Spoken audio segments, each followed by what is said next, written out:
One moonless evening, when even the frogs had gone silent, Teni walked alone to the riverbed, now nothing but cracked earth and broken promises. She took the shell from its wrapper and dropped it into the dust. Nothing.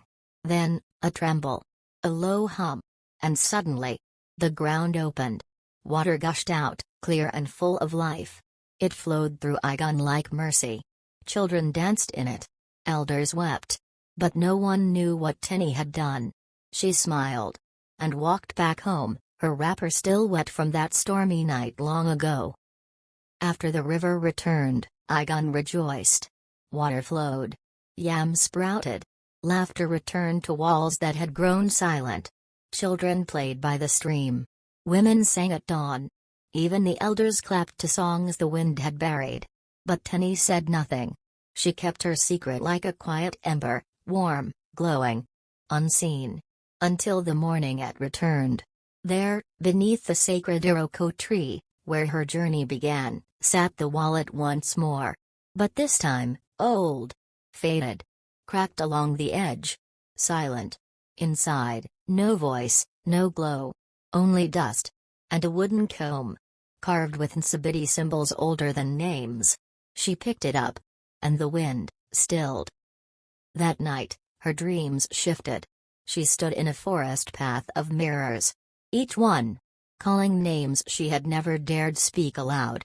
One whispered her mother's name. Another her grandmother's. The last, a name the village had long buried. Omalawa. A child who vanished 10 planting seasons ago. A silence the village never questioned.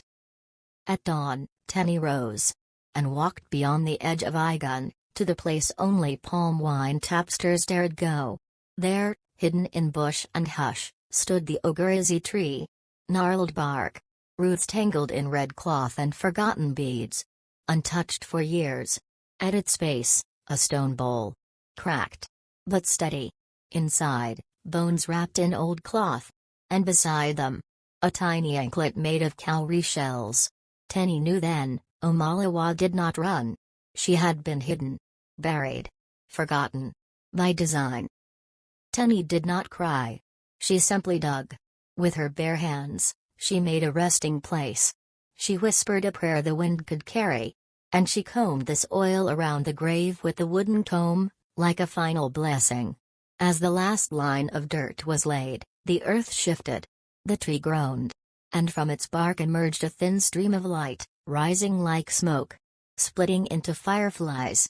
Each one carrying a whisper. That night, the entire village dreamed the same dream, of Omalawa, laughing by the river. Barefoot. Free. In the morning, the comb was gone. But carved into the bark of the occurrences tree were now the names of every lost child of Igon. No one spoke of it. But missing names were never ignored again.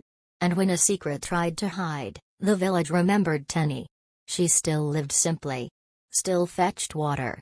Still sold vegetables. But in every whisper of wind, they knew. Some protect with swords. Some with prayer. But the rare ones guard the truth. In silence.